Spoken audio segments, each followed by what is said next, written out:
I've got an issue with a lot of men's mental health, masculinity, male advice, alpha male content creators. And that issue is this. Most of these guys are preaching emotional intelligence online, but they have not healed. They've learned how to weaponize language to mask the same old fears.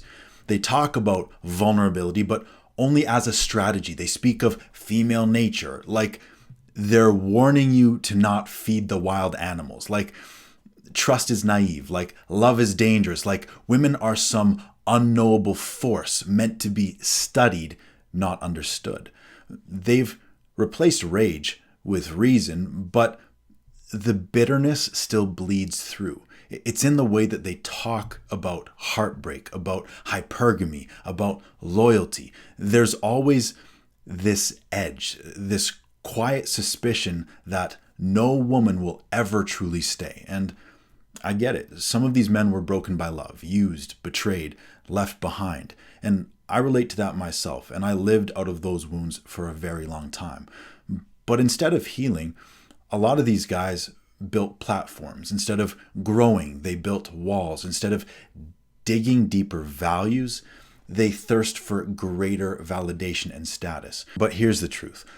Emotional intelligence without emotional maturity is just manipulation gift wrapped in a velvet box to look nice. A lot of the emotional intelligence content for men right now still smells like fear. It's dressed in self-assured language, polite tones, and pseudo-psychology, but beneath the surface, it's the same old story. Be careful. Don't trust her. Protect yourself from love. They're not really teaching growth. They're teaching defense. And it's subtle, and that's what makes it so dangerous. Self-defense feels empowering, especially to the powerless. But these so-called alphas and men's advocates are teaching bullshido, selling McDojo self-defense courses to the weakest and most wounded men possible. These emotional self-defense systems don't make men stronger. They don't make them better at relationships. They just make them better at avoiding intimacy and justifying distrust.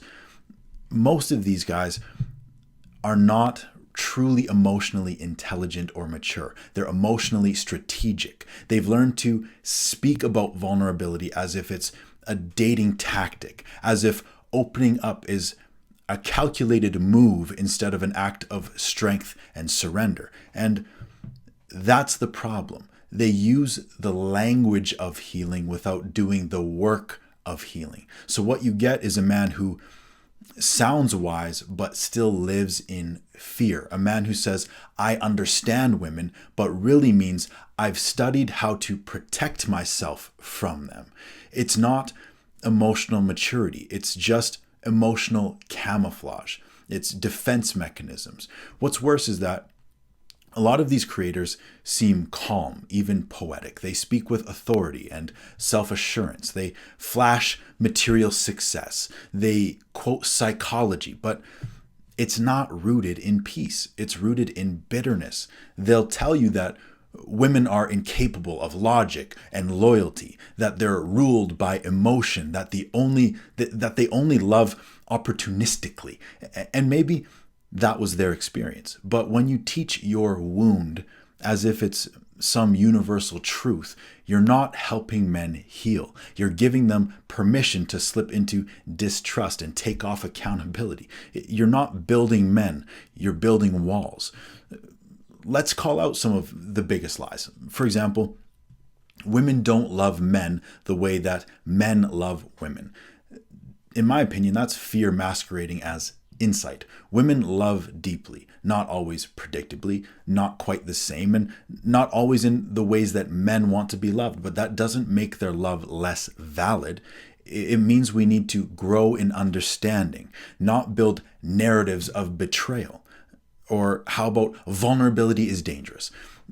It's only dangerous if you haven't healed. Yes, opening up your heart does make you capable of being hurt, but it also makes you capable of being known. You can't have one without the other.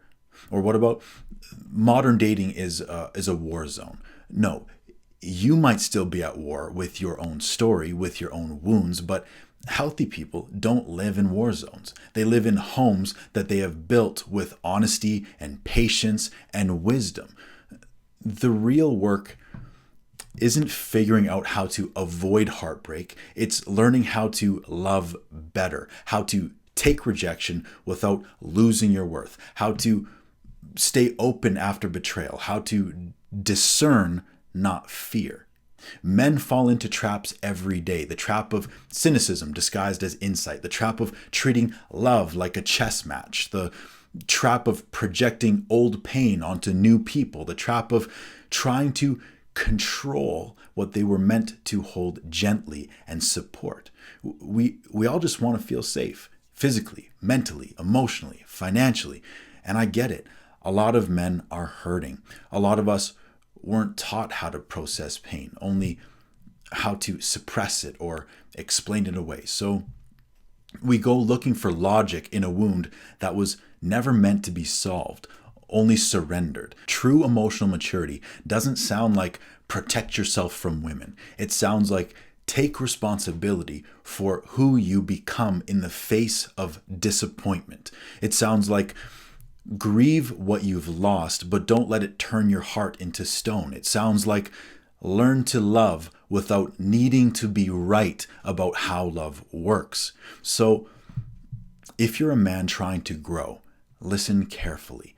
Not every voice is a healed one. Not every wise sounding insight is rooted in love. And if the advice that you are following is leaving you more closed off, more distrusting, more resentful, then maybe it's not making you stronger. Maybe it's making you harder on the outside. And the world doesn't need more men who are just masking their wounds and their weakness and their softness with a suit of armor built from defense mechanisms and ego. It needs whole men. It needs men who have faced heartbreak and have come out with more wisdom than weapons. We need men who know that wisdom without love is just fear in disguise. Men who lead with depth, not defensiveness. Men who don't mistake respect in relationships for control and power in them.